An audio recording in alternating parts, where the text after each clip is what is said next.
Congratulations for taking ownership of your financial plan by tuning into the Federal Employee Financial Planning Podcast, hosted by Mason and Associates, financial advisors with over 3 decades of experience serving you.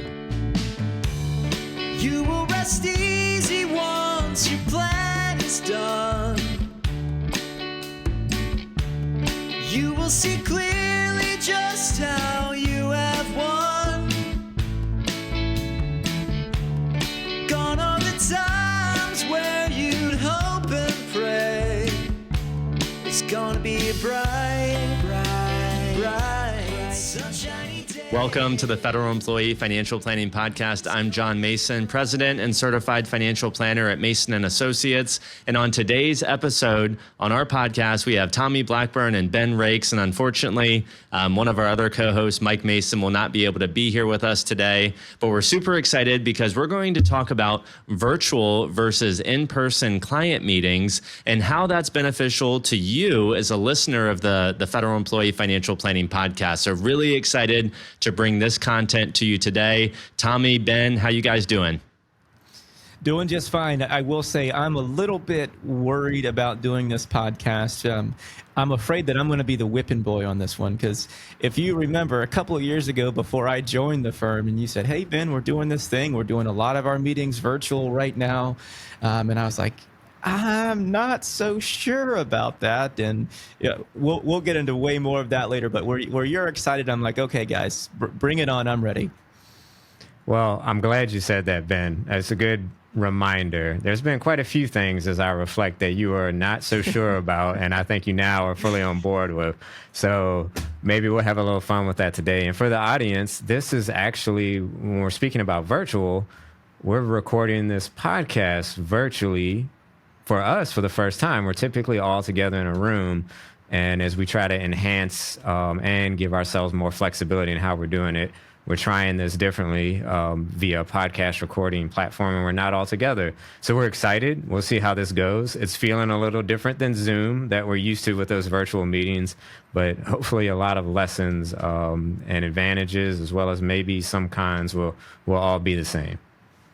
Well, it's a fun topic of conversation, and I know that as I think about virtual versus in-person client meetings, there's certainly some give and take. There's positives, there's negatives. I think overall, we'll be able to share from like the education aspect what's good about virtual client meetings, maybe from like a physical health standpoint, what's not good about some of these virtual client meetings. I mean, I literally, when I sit down in this chair first thing in the morning, my back immediately starts hurting. I don't know if it's because I'm getting old. I don't know if it's because like Zoom fatigue is like super real, but like I sit down, I put my hand on the mouse, and it's like shooting pain throughout my back and neck. And I attribute that a lot to this evolution that we've had over the years going to a lot of virtual meetings.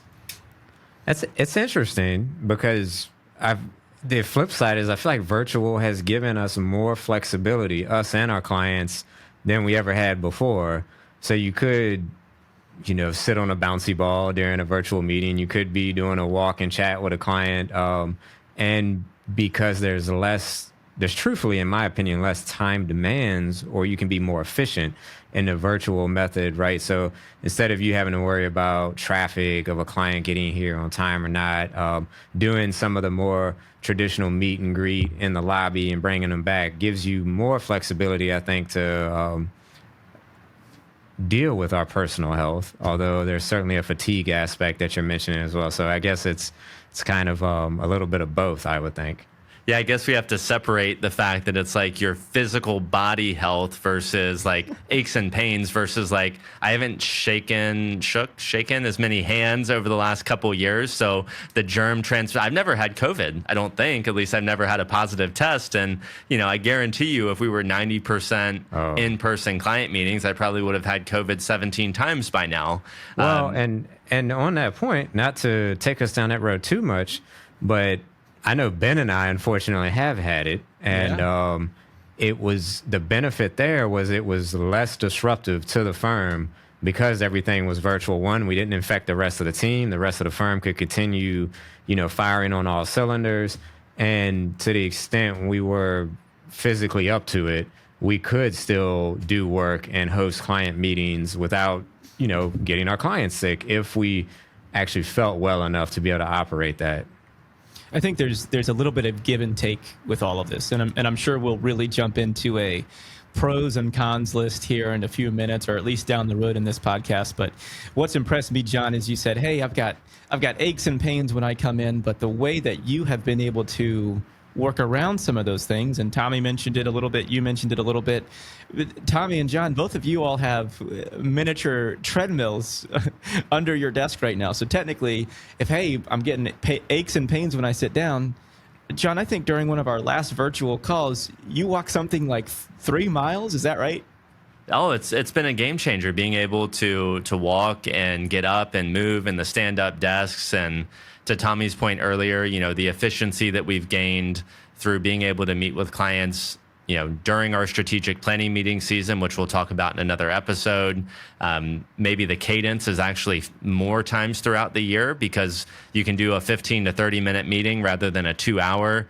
So like the amount of time that we've got back in our life has allowed us to like eat better, go to the gym more, get these stand-up desks and the treadmill. And it's certainly changed our life. I think we're all healthier now. I know I can speak to myself. I'm healthier now than I was 3 years ago. And I owe a lot of that, I think, to some of this virtual practice and taking my life back. And,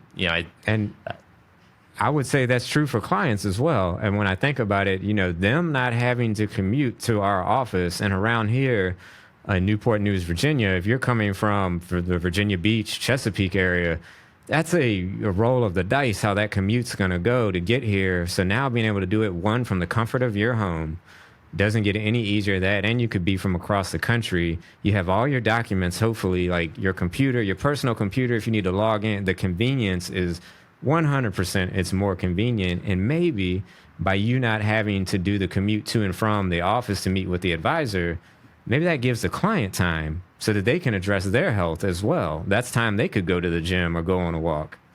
Well, and not only that, but like the barrier to entry of like finding the financial planner that can benefit you, whether it's federal employee or military or somebody with restricted stock or somebody who works in the tech sector, it's the barrier to entry, like access to professionals, has never been easier than it is right now because you're able to connect with so many people through video conference or through virtual meetings or through this podcast, being able to connect with folks. And as I think about not only the barrier to entry on like finding those professionals, we also have the barrier to entry of a time commitment, and the evolution of Mason and Associates was pre-COVID. We did 2-hour meetings in person. And not only was it a 2-hour meeting in person, you had an hour on the front end as a client that you had to like load up the car, take care of the kids, do whatever you had to do, to then go to a 2-hour meeting, to then have an hour at the end of it. So it was a 4-hour time commitment every time you needed to meet with your financial planner. I mean, at the end of the day, I have a 4-year-old son. That's a lot. That's a big time commitment. And how many people are willing to dedicate that amount of 4 hours?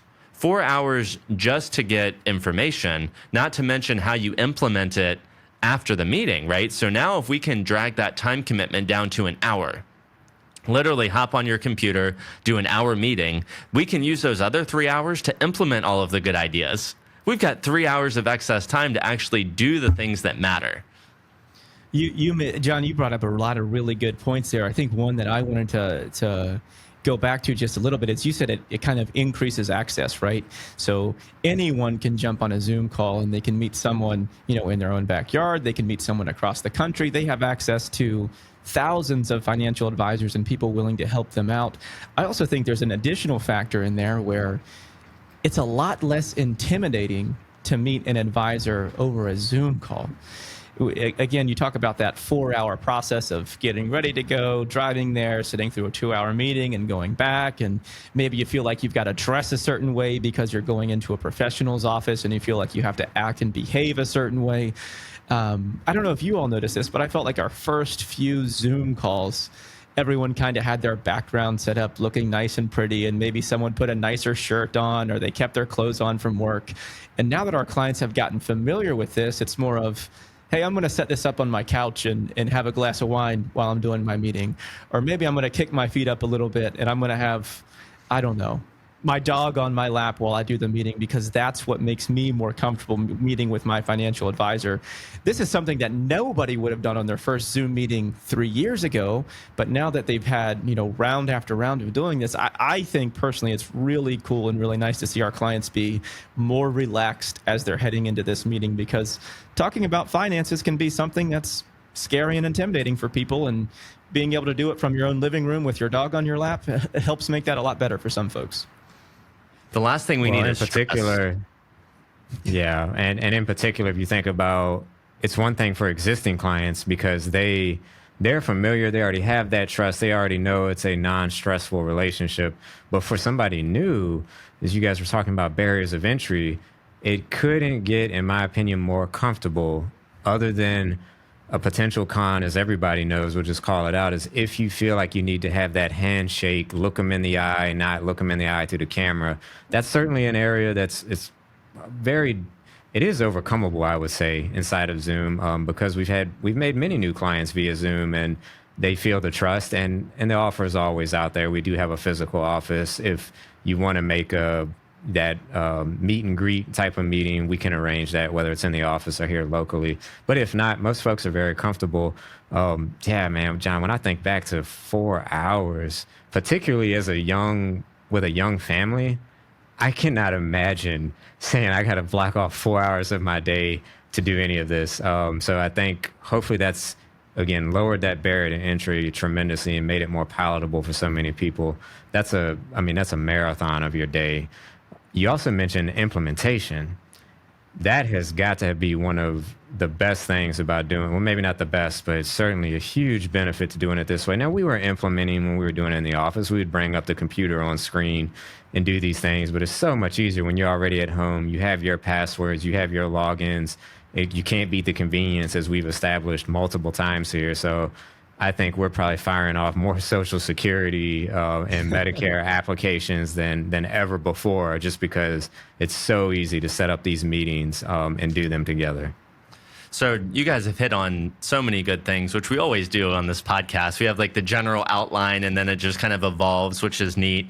If you turn on the TV, you'll see maybe not TD Ameritrade commercials anymore, but you'll see the advisor on a couch, and then the clients across from them, and they're like passing iPads back and forth. And it's like, ooh, isn't this comfortable? It's like, I don't know that that's actually comfortable, but it's certainly, there's so much talk in the industry about creating a comfortable environment, because you don't want it to feel like you're at the other end of a desk, or you're unrelatable, or you can't connect to that other human. And I just feel personally, and maybe it's because we're millennials, but at the end of the day, like, what's comfortable is probably being at home with your dog, on your own couch with your own clothes, where you didn't have to drive 2 hours away or an hour each way. You're in a place where you didn't have to create a comfortable environment because you already live in one. So I feel like that kind of like puts that issue to rest. You still want to have a warm, welcoming office, but from a client perspective, we didn't have the stress. We're in the comfort of our own home.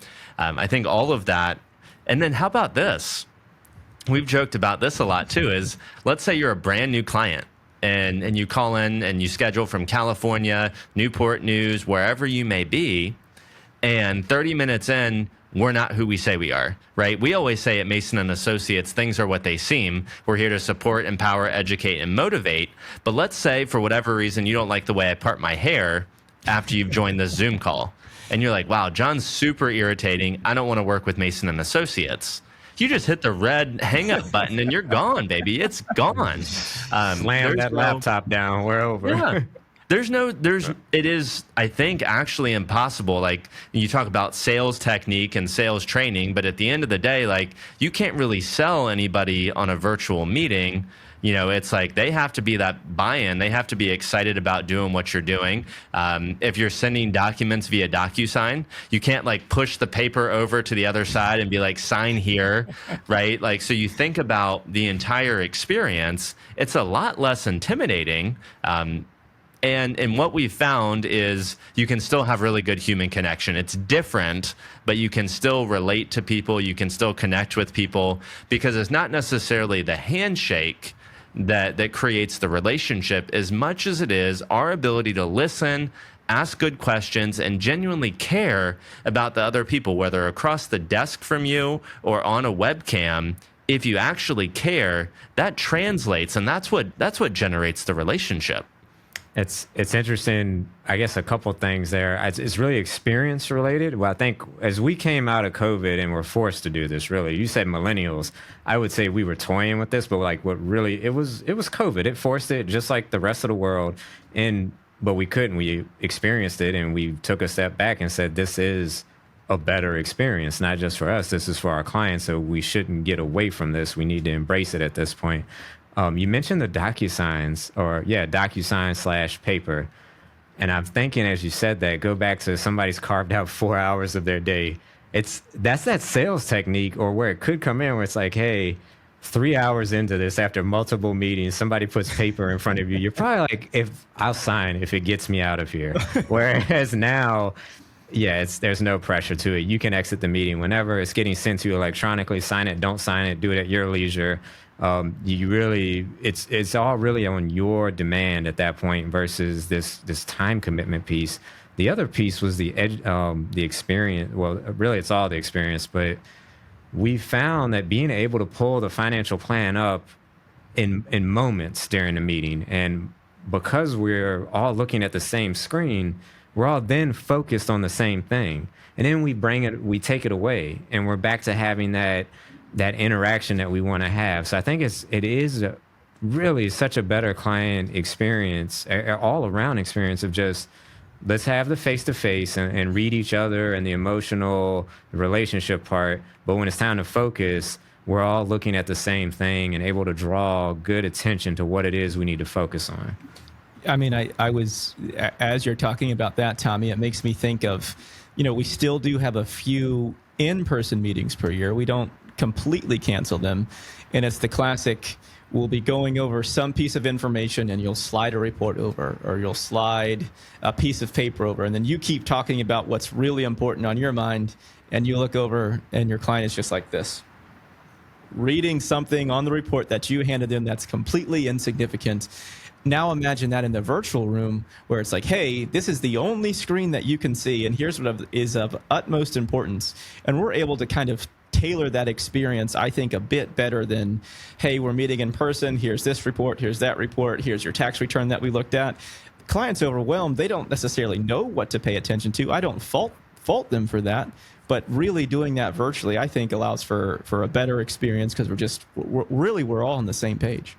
Well, the Zoom tools, like the highlighter, the ability to draw a box around what you want to see. You're great at those. We don't want to dominate. I don't want our listeners to think like we really control the entire conversation, because one of the things we say in every meeting is we have an agenda. We think we know what's important to talk about today. But what's most important to you, or what's hot on your mind that you want to make sure we cover? And if that's completely different than what we thought, we throw it out the window and we move on. But we are really good at guiding the conversation. We are really good about showing things at an appropriate time. Like if you were in a college class or a high school class, or we're an educator, like, yes, we're financial planners, but really what we do is educate, and being able to guide those conversations, show what's important, show it, pull it back, show it, pull it back, and be able to create that great end client experience, I think is really cool. I mean, a lot of the stuff that we're looking at is complicated. We don't want to spend a ton of time looking at cash flows, for example, but let's say we do. Let's say there's a material reason to look at a cash flow chart with a client. Well, there's like 15 categories. And if you pull that up on a conference room TV, poof, gone, you lost them. It's over. It is a completely useless screen. But in a Zoom meeting, you can zoom in, then you can draw a box around the number that you care about, and you can focus the attention right there. And it's a completely different experience than me having to get up, hide half the television, point, do all these things. So, Tommy, you mentioned, and I think you both did, that we do some in-person meetings still. So if a new client were to call, the conversation goes something like this. Mr. and Mrs. Jones, yes, we'd love to meet with you. We understand that meeting in person is very important as we kick off the relationship. We're okay doing that, and we'd like to do that in the first meeting. Our preference really would be to do all of it virtual, but if we really need to do the first meeting in person, we'll do that. But where we draw the line is meeting number 2 has to be Zoom, because we know when we're presenting your financial plan that educational experience is so much better. And we're almost guaranteeing you that after you experience that, you'll be okay with virtual meetings going forward. And we also need you to know that the primary method that we'll be delivering financial planning advice is Zoom or is virtual. So that first meeting is a good one to have in person. The second, third, fourth, as you begin getting into delivering the plan and implementing the experience, in our opinion, and I think our clients would agree, is much better Zoom or virtual. And just as a side note, I had a client come into the office yesterday, and we were going to help them apply for Social Security and Medicare. And what do you think they forgot? Their username and password.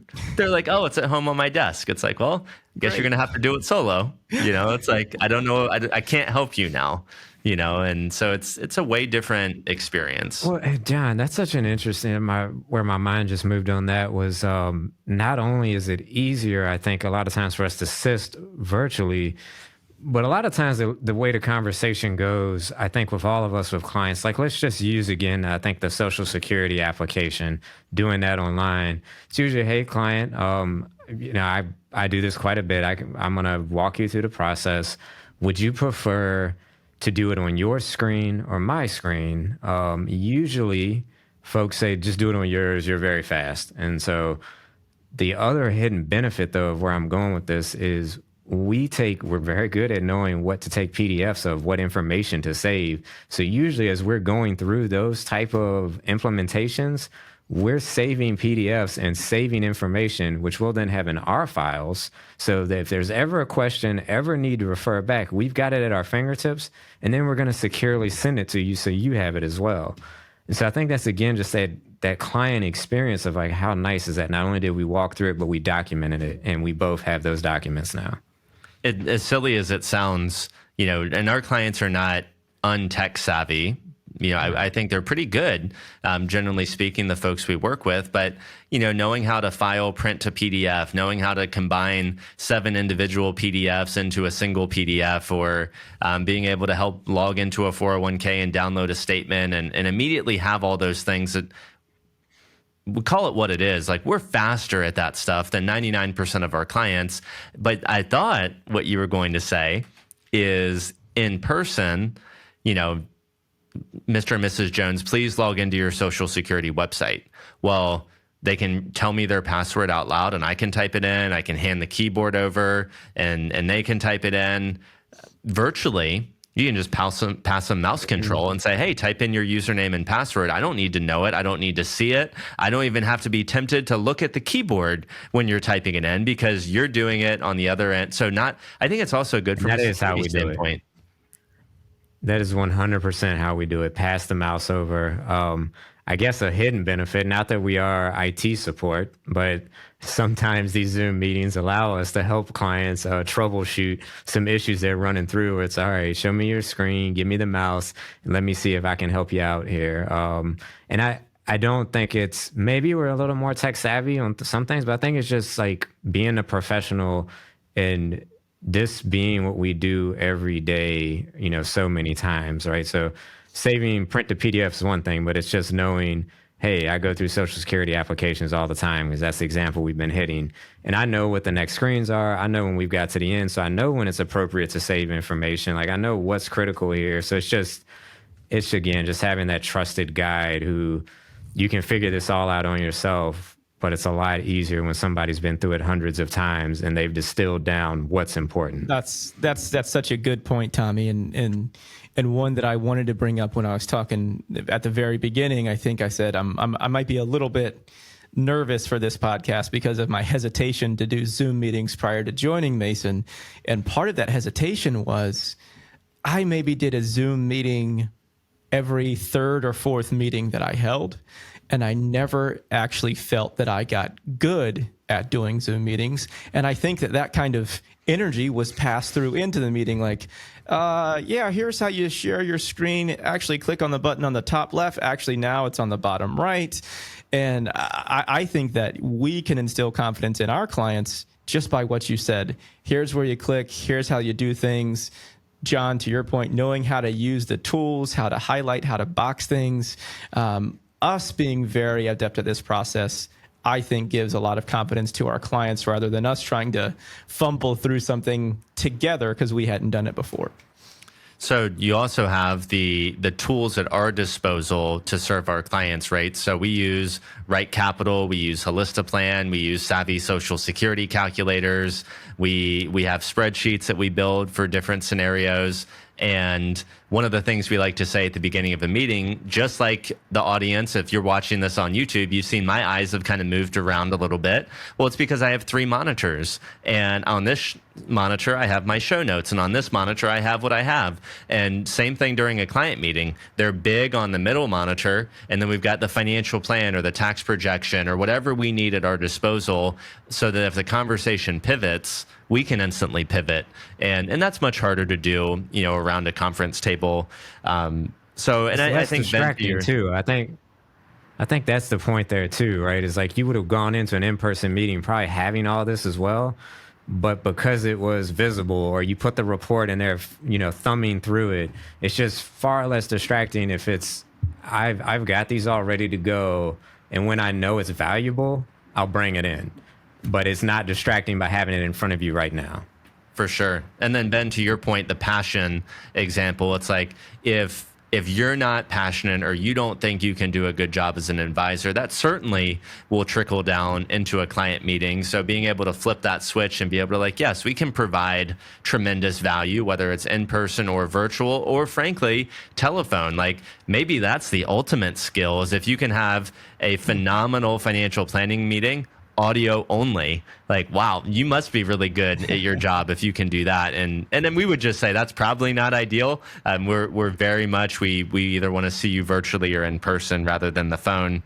So a lot of good things. We're getting close to wrapping up this podcast, but I thought of maybe 1 or 2 other reasons that this pivot to virtual has helped us. And I also want to hit towards the end the things that we maybe miss about in-person meetings or the negatives that we may see from the virtual meeting. So the ability for both spouses to join. Ben, you had a great phone call the other day with a new prospective client. And one of the conversations was, I understand, Mr. and Mrs. Jones, that you are the primary decision maker as it relates to your finances. But it's very important for us, for your spouse to be there, because if you're not in the picture, meaning you're dead or disabled or you can't join, we need to know that your spouse also trusts us and know what the plan is. My uncle, our business partner, Ken, has said this for a long time. Just because you die doesn't mean the plan changes, right? Well, it does change if the spouse has never been a part of it. So what am I getting at? I'm getting at it's a lot easier for both spouses to attend, right? So instead of having a 4-hour commitment, it's an hour commitment. And if both spouses can join from their lunch break and one works in Virginia Beach and the other works in York County, well, now they don't have to come together to jointly drive to a meeting, right? They can both just join from wherever they are. So I think that's a huge benefit. But maybe y'all can also touch on, and we're doing this a little bit with our older clients, is the ability to bring in a trustee, the ability to bring in a child, the ability to bring in a family member to those meetings. And as some of our clients get older, I think we're seeing tremendous benefit in being able to bring in those third parties. I think absolutely, John. A lot of times, this happens with everybody's family. The clients get older, the parents get older, the kids are up and they've graduated college. And guess what? Now they don't live in Virginia anymore, or they don't live exactly where their parents do. And we say, hey, we've been saying it for years and years and years. We'd love to meet your son, or we'd love to meet your daughter, or we'd love to meet your children and have them involved in one of these meetings. And normally it comes, well, I think that they might be in June or maybe around Thanksgiving. And then if not Thanksgiving, maybe Christmas, they'll come visit. And it just never happens. It's been so much easier to get an entire family on board and to meet those children, to meet that next generation, when you can say just what you said, John. Hey, I think he normally takes his lunch break around 1 o'clock. I'm retired. I'll be available at 1. Let's go ahead and schedule that call now. Boom. There it is. No longer having to say, let's come in for a meeting around the holidays because that's when my kids are here. I think it's so much easier to have kids involved. And then to your point, other professionals as well. If we need to bring in whomever they use for their taxes or a trustee That's or where I just their was gonna estate go. documents, rather than, hey, we've got to go to their office in Richmond, let's bring them in via Or the estate Zoom meeting. planner. Exactly. Let's bring them in during our Zoom meeting together, and we can actually look at the same documents on the screen together instead of thumbing through and flipping through and have them try to translate to you what this means when you're all on literally potentially on different pages. It's a great point, John.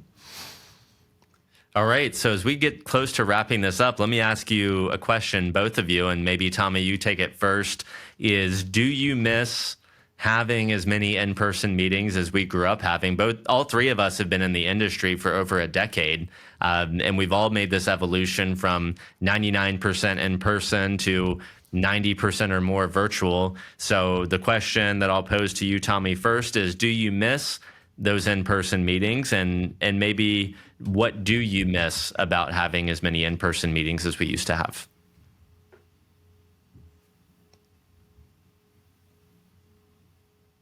And maybe Ben, if as Tommy's thinking about it, maybe you take the first crack at it. Yeah. So for any clients that may be listening now, number one, I love you guys. I love meeting with you over Zoom, and in the interactions when we've had in person, I love those as well. But I have to say, there's not a whole lot that I miss about those in-person meetings because of what we had described before, because of you all having to wait in a lobby, because of us having to thumb through different documents, for us not necessarily being on the same page when we're looking at different documents. A little laggy here. I'm hoping that.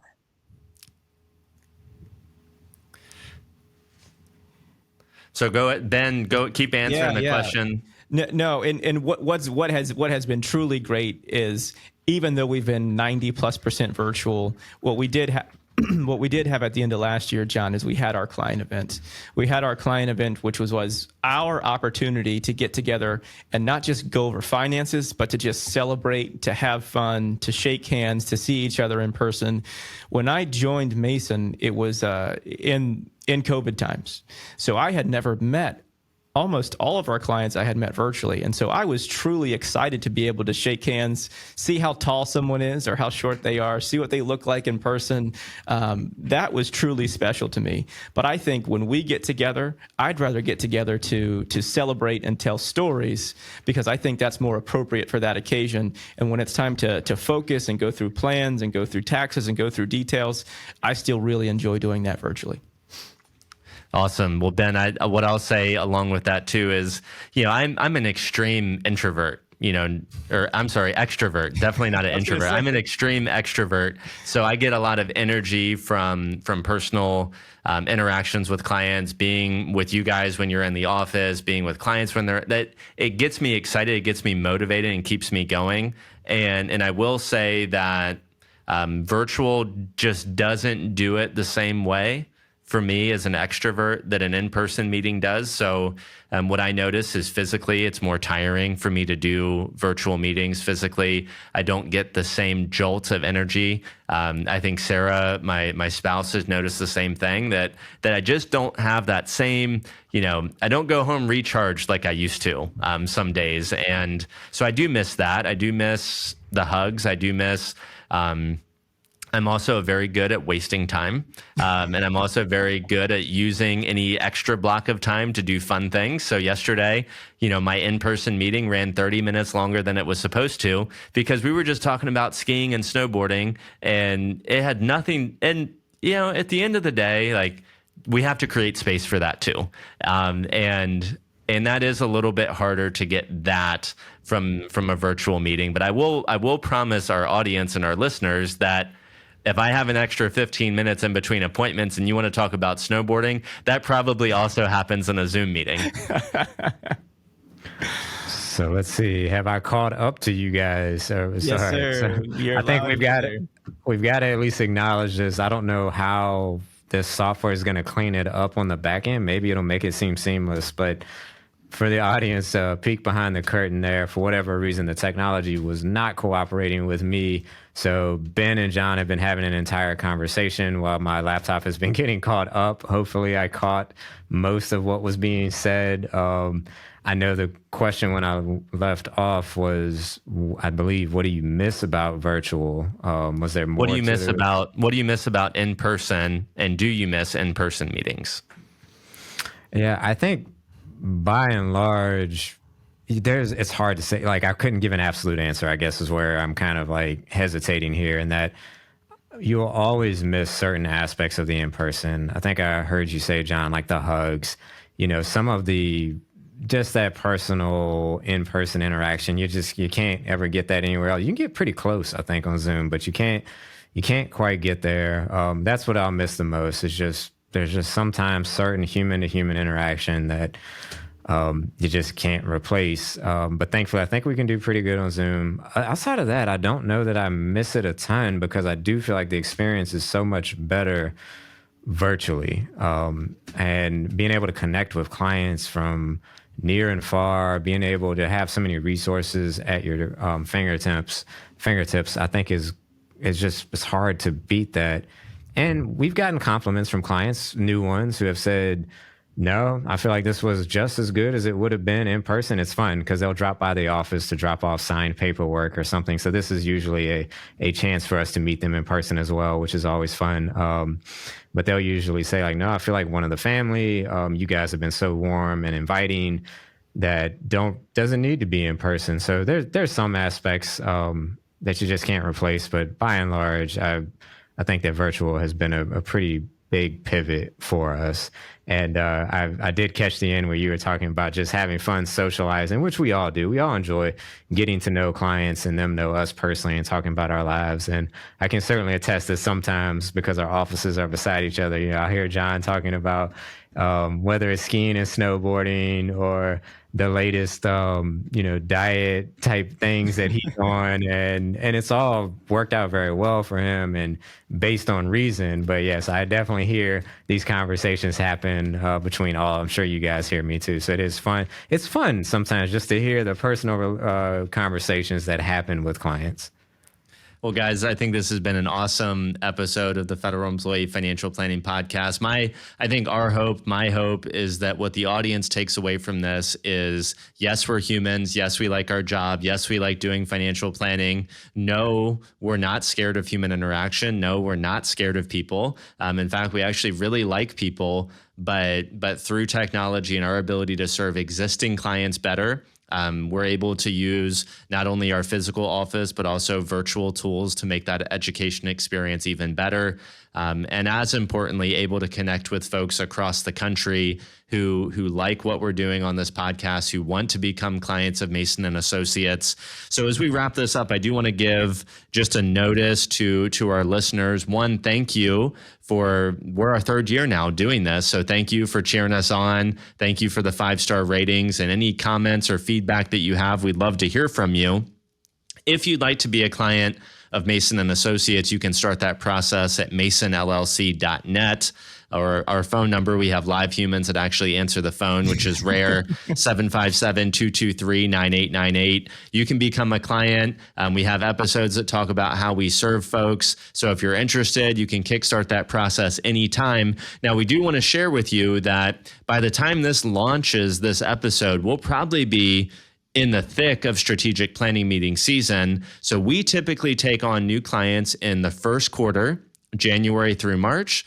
And then like third and fourth quarter, so like summertime into September, October, that's when we bring on new client relationships. So if you're interested, just think about that timing. Like, you're probably not going to get a meeting with us tomorrow. So we need to plan for, when are you retiring? When do you have these decisions that need to make? And if you're retiring in December of 2025, like, we should be kicking off that relationship now, not waiting until sometime summer of 2025 to get the ball rolling. So thank you for being a listener. If you're a client, thank you for being a client of Mason and Associates. Remember, Things are what they seem. We're here to support, empower, educate, and motivate you to make a change in your financial plan.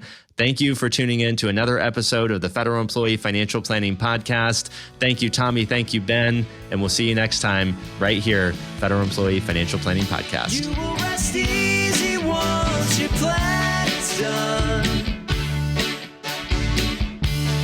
You will see clearly just how you have won. The topics discussed on this podcast represent our best understanding of federal benefits and are for informational and educational purposes only and should not be construed as investment, financial planning, or other professional advice. We encourage you to consult with the Office of Personnel Management and one or more professional advisors before taking any action based on the information presented.